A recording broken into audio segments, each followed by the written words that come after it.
Parliament సభ్యులకి MLA Raja Singh విజ్ఞప్తి చేశారు. జంగూర్ బాబా లాంటి వ్యక్తులు భారతదేశంలో చాలా మంది పుట్టారని, హిందువులను అంతం చేయటమే వారి లక్ష్యమని అన్నారు. హిందువులను మత మార్పిడి చేసే వారిపై ఒక కఠినమైన చట్టం తేవాలని కోరారు. ఇక పార్లమెంట్ లో ఒక బిల్లు పెట్టే విధంగా ప్రధాని మోడీ కేంద్ర హోంమంత్రి అమిత్ షాను రిక్వెస్ట్ చేయాలని రాజా సింగ్ పార్లమెంటు సభ్యులను కోరారు. పార్లమెంట్ నడుస్తుంది. ఈ పార్లమెంట్ సెషన్లో హిందువుల పట్ల ఏ విధంగా కొంతమంది కుట్ర చేసి కన్వర్షన్ చేయడానికి లవ్ జిహాద్ గురించి కుట్రలు చేస్తున్నారు. జంగూర్ బాబా అట్లాంటి వ్యక్తులు విదేశాల నుంచి డబ్బులు తెప్పించి మరియు హిందువులని కన్వర్షన్ చేస్తున్నారు. లవ్ జిహాద్ చేసే వాళ్ళకి ఫైనాన్షియలీ సపోర్ట్ చేస్తున్నారు. ఐఎస్ఓలకి ఫైనాన్షియలీ సపోర్ట్ చేస్తున్నారు. అదేవిధంగా జంగూర్ బాబా కాకుండా గోవాలో కూడా ఒక ఆయిషా ఒక లేడీ కూడా అరెస్ట్ అయినది. ఆ లేడీ కూడా ఇట్లాంటి పనులు చేసే ఆమె అరెస్ట్ అయింది.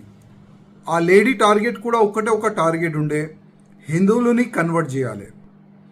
జంగూర్ బాబా ఆయన ఇంటర్కేషన్లో ఆయన ఓపెన్గా యాక్సెప్ట్ చేసిండు, గజ్వాయ్ హిందూ చేయాలి, అదే మా టార్గెట్.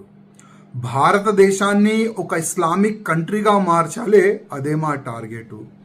ఒక్క హిందూ కూడా భారతదేశంలో ఉండకూడదు, అన్ని హిందువులు కూడా ముస్లిమ్స్గా మారిపోవాలి, అదే మా టార్గెట్.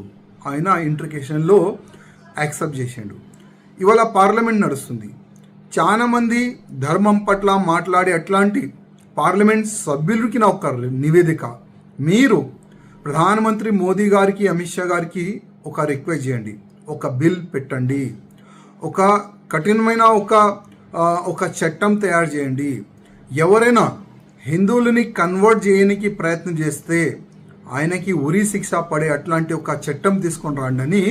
మీరు ఒక బిల్ గురించి ఒక మంచి చట్టం గురించి మీరు నివేదిక చేయాలని ఆల్ పార్లమెంట్ సభ్యులకి నా ఒక నివేదిక.